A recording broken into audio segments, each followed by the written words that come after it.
Tem umas situações no condomínio onde um vizinho faz uma coisa que incomoda só um outro vizinho, especificamente. É uma questão entre os dois.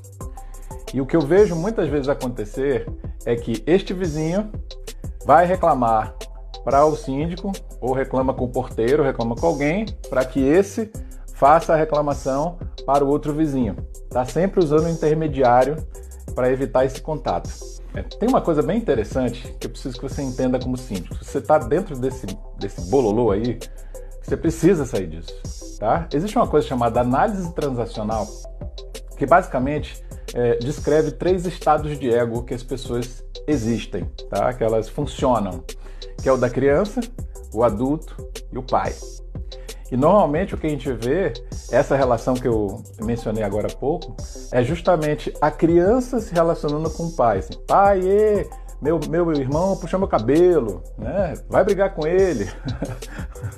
Tá entendendo porque você sempre chama de uma creche de adultos? É por isso.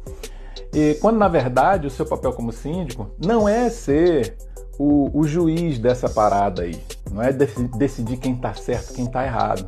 O seu papel é tirar essas pessoas dessa posição de criança e pai, né, para colocar os dois do conflito, né, os dois vizinhos, frente a frente, na posição de adultos, olhando um para o outro e tentando resolver. Você ser um mediador da conversa deles e não um mediador remoto do conflito que está acontecendo.